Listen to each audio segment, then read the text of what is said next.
Alright, I'm back. We got the Cactor. We're going to do a benchmark in 1080p max. So let's get to it. I'm going to use hardware info in the background for monitoring. We'll go over that throughout the benchmark.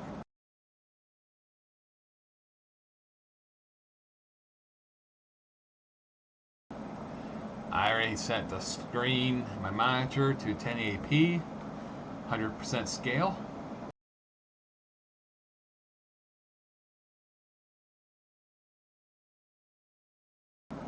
For recording purposes, I have master volume to 50 and background music to 70. Hopefully that balances things out better. I have the benchmark set to 1080p, borderless window. All the graphics settings I'll show you. Everything's going to be max, high, as high as you can go. Here you see it. Again. Pretty much everything will be maxed out from the graphics settings tab here. When you go maximum here, it does everything else automatically throughout the rest.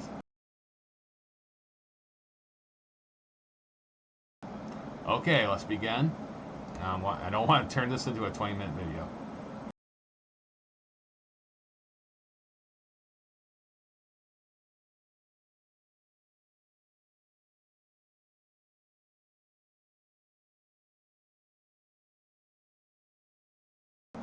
There we go.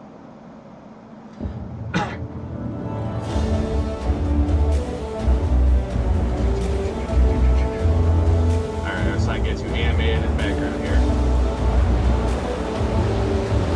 Now, if I shift to the background, you'll lose the background music. You see that? Anyone that cares about the benchmark tool has done it themselves. They know what this sounds like. Alright.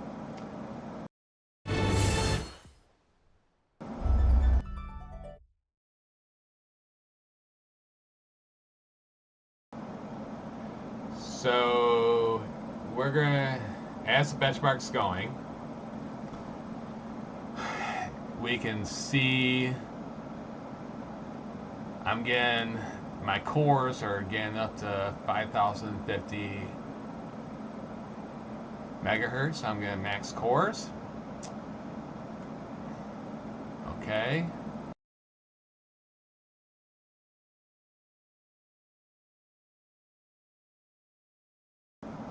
Something else I've talked about is, or maybe I haven't brought up, is since I built my system a month ago, I've tried to keep an eye on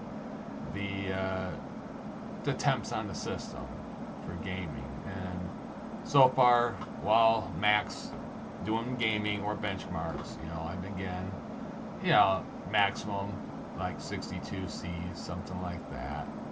And like right here, I'm getting up to the 61, 60. And I got like a deep cool, dark, whatever, cooler. Off the top of my head, I can't remember exactly. It's supposed to be, it's rated for like 200, whatever, watts. It does a good job, as far as I'm concerned. It's doing what it needs to do. It's not maxing out the CPU, like, it's not getting like 80, 90 C, so it's doing good.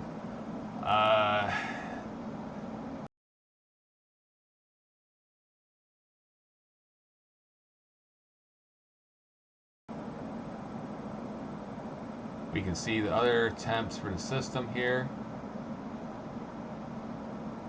And yeah, we're talking more about my system while the benchmark's going in the background. But, this stuff's kind of important too, because we're seeing how things perform alongside with the benchmark. And the benchmark's working smoothly too while we're doing this.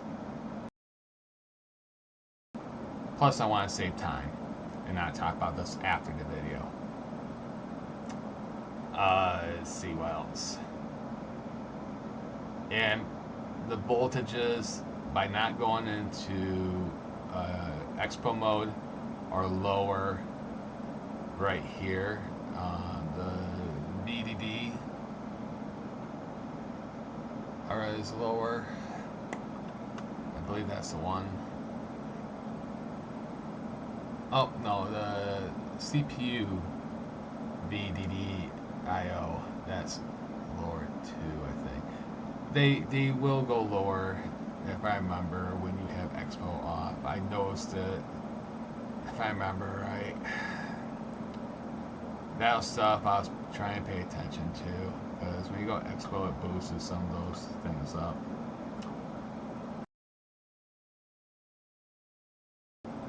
You can correct me if I'm wrong, but I'm pretty sure it does boost those things up, and I don't want to mess with the motherboards, so one click, EXPO up, turns things off. Don't want to mess with a lot of other things, but things.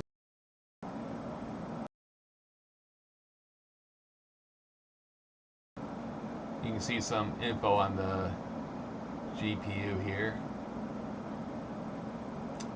Let's get back to the benchmark. It's getting towards the end.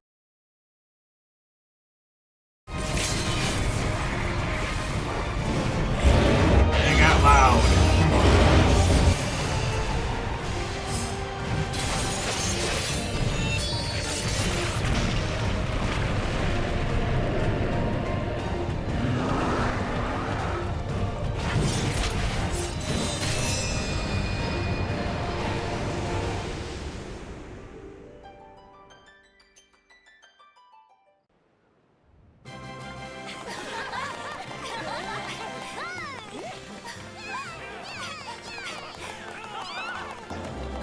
Okay, so we're going to compare my score now while I was recording to the score I had before I was recording. I'll tell you what the impact was for recording.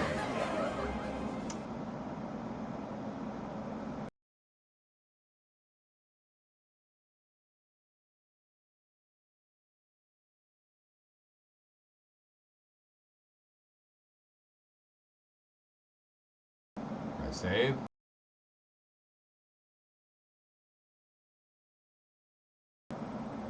Okay, so right here we got a score of 27,683 with an average of 193.184 with a minimum of 84 frames. Alright, that's while recording.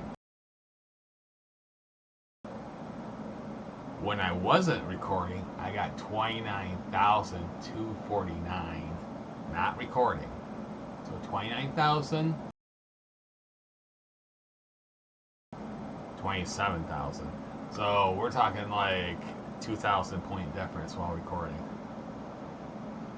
And I also messed around with bouncing around on the screen. Not recording, but I was bouncing back and forth between hardware monitor and stuff, seeing if I could do this before doing a video. So I want to do a little quick demo before doing a video, see what I can do. Anyways, alright, back to before recording. 193.84, 201 frames, 98 frames minimal. So if you were to use this video card and CPU for 1080p gaming, it's at 2K, you're gonna get 200 frames. You're gonna get 200 frames, and you're gonna get 98 frames minimal, and like almost. I mentioned this in my 2K video. I almost bet I would get almost 30K doing 1080p, and I think I almost did last on like weeks ago. A couple weeks ago when I did this, I thought I almost was going to get 30K. So yeah, my memory wasn't far off. So yeah, and I mean, I guess if you're overclocking or tweaking your motherboard and stuff, maybe you could push it, but why? Why do that? Whatever. You're into that, go for it. But I'm happy with what I'm getting here. So, there you go. If you're 1080p, maxing out this hardware, you'll do good. So, hope that helps. Boom. Helped. Let's end the video with that. Hopefully sharing this hardware helps people who are trying to build a system or build a system close to what I'm doing and be like, alright, I want to build something similar, or maybe I'm going to build something a little bit under it, but I know I'm going to get performances close to what this guy built. That's basically the goal of the video. It's not a bragging thing so much. It's like, I know when I was trying to do something, I was like, alright, I want to build a system. For me, this is a system I'm going to be sticking with for like 10 years. Until i7 3820. I hope it was a 3820. And I put like 3 graphics cards into it over 10 years, 11 years. I stuck with that. I finally upgraded now, and my goal is to use this system for 10 years too. I'm cheap. So, enjoy the video.